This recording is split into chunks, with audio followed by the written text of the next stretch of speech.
Hi, my name is Andrew Crandall, and welcome to another episode of Journey Through a Lonely Planet. Now, today's episode, we're going to talk about one of my favorite songs, as in the transformation and the arrangement that it has taken place. It's called Soul on the Moon. Now, when I originally wrote the song, the song is basically about a girl who is, through a series of circumstances, has kind of hardened her heart, or basically kind of put her soul on the moon. But in the sense of, like, she's lost touch with reality.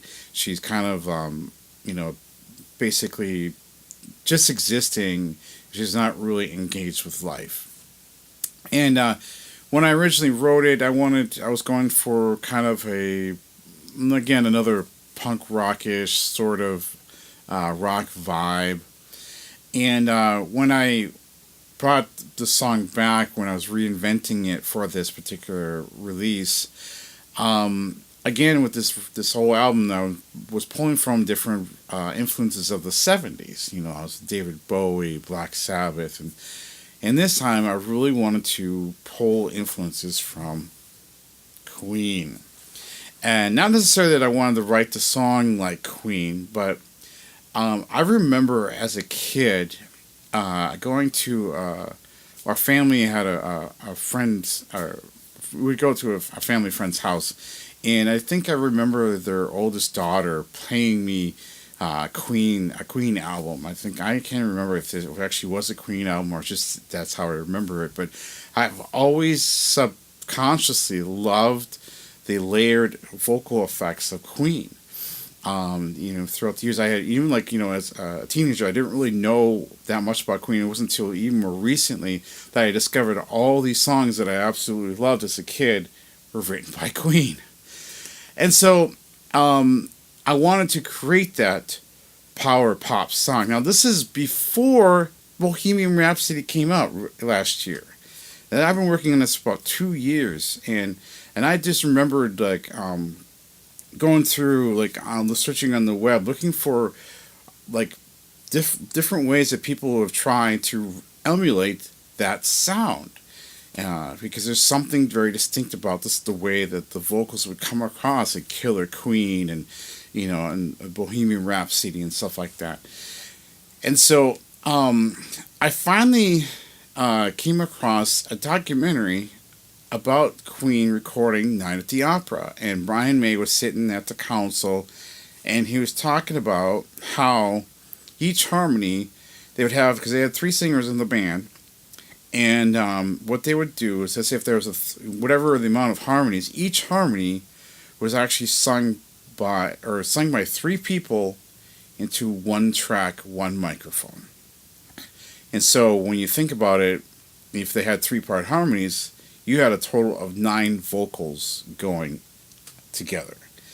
And I'm like, whoa, that's amazing. Because, I've tried it before where I'd layer tons and tons and tons of vocals, but on different harmonies or whatever, but it still never sounded like Queen. And it was really frustrating. So when I saw that, I was very inspired. So I asked my friends Craig Larson and Tom Hips to come over to my studio and to record with me. And we actually did 2 other songs. Another song will be later, another episode. But, and so we did that. We took one harmony, we sang in unison, and we actually practiced it, got the intonation right, and the rhythm right, whatever. And then finally at the end sent it out. So with Soul on the Moon, I decided to do a breakdown, just like I did in a couple of the songs on this album.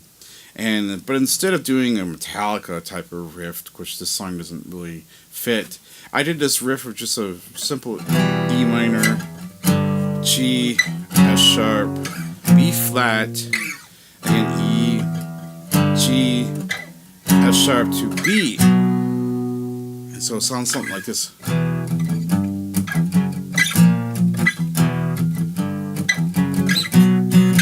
And each time it's a little bit more intense. To finally get to the point where I go back into the chorus chords and finish the guitar solo.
So, with this new arrangement for Soul on the Moon, I decided to get away from the 90s punk pop type of sound, and more, again, I was trying to emulate the 70s, so I slowed the song down.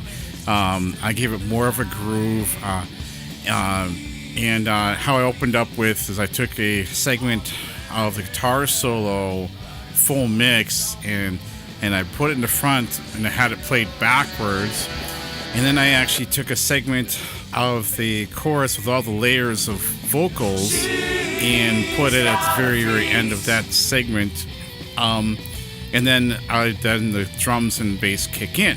Now, when I gave this to Mike, he actually asked me if he could redo the bass and drums to improve the song, and I said I'm all for it. Now, Mike is actually a musician as well. He works on a lot of different artists' music, and so he did all the bass, guitar, and all the drum programming on this particular song. How it starts out then is you have the bass line with the drums, and then I have a mixture of two synths going on. I have one's called Another World, another one called Vocal Morph, and that kind of fills out the first half of the verse. And then the second half of the verse, I have these overdriven guitars, panned hard right, hard left, to kind of build up the intention in the song. And then when it gets to the chorus, I have all the other synths drop off, and I also have these heavy guitars, which basically are actually playing octaves of the chords of the chorus. In this particular song, I really like the breakdown and guitar solo. I just really like the guitar solo. It just really has this really kind of cool vibe. It's one of my favorite guitar solos of this album.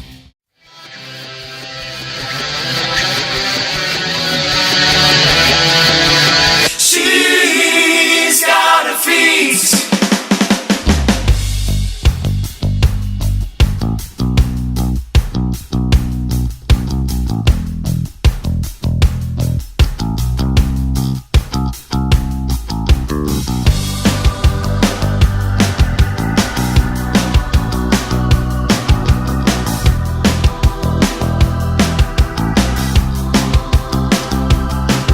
I saw her just the other day, staring out that window of that van passing by. Her eyes seemed to be focused in the distance. She wasn't looking at anything at all. She's got her feet on the planet, but her soul is on the moon. She knows if she comes back to her, she will face the pain of living again.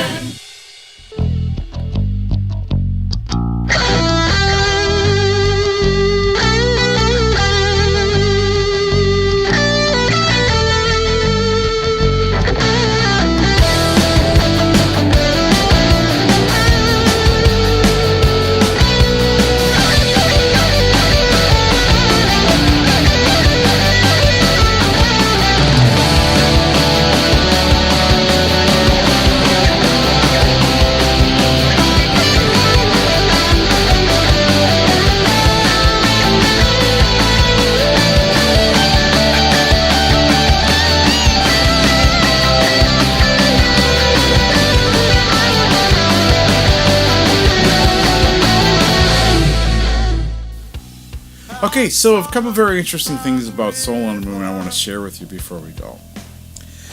One is that when I originally wrote this in 2001 era, I was coming out of a time when I was actually trying to write a lot of Christian music. And when I pulled this song out to reinvent it, I struggled with the ending, because the song is describing this girl from, losing her father. Guys liked her too much. It's just so much like, her going through pain, and there's a breakdown where I see her by a river crying, and I'm wishing that I could hold her and make her feel okay. And then Then it ends on where she goes into a church, and she accepts Jesus in her life. And I kind of struggled with, do I keep that or do I rewrite it? Because I'm not trying to do overtly Christian music anymore. And eventually I decided, you know what? If I change it, it changes the whole song. It just loses the power that it had when I originally wrote it. So I decided, you know what? I am just going to stick with the original and leave it like that. Another interesting thing about this song is, especially if you're a writer, a lyricist, whatever, and you pay attention, you might notice that the lyrics do not rhyme. And part of that is because when I was when I was in high school, and I was writing since third grade, I think. I've been writing stories, writing songs, so on and so forth. And my English teacher, or creative writing teacher, would just dog on me if I rhyme too much. And he's like, you don't have to rhyme all the time. So I got so ingrained in me that when I was an adult and I was writing, I wasn't always paying attention to whether I'm rhyming or not. And so, especially with this particular song, because I wasn't paying attention to make sure that I was rhyming, I was like trying to create the flow. I was trying to tell the story. It's like a musical storytelling. And so I wasn't worried about rhyming until like later on I like realized, I don't have a single rhyme in this song. So, I mean, take that for what it's worth. If you're a songwriter and you're struggling, if you can't find the words that rhyme, you don't necessarily have to. People don't always notice it. So, anyways, I hope that you like what I'm doing. If you do, please like, subscribe, leave comments. Contact me and let me know what you think. I'm very curious to what you guys think. I enjoy doing this. This has been a lot of fun for me. So, until the next episode, make the world a better place by using your imagination. Thank you. God bless. She knows.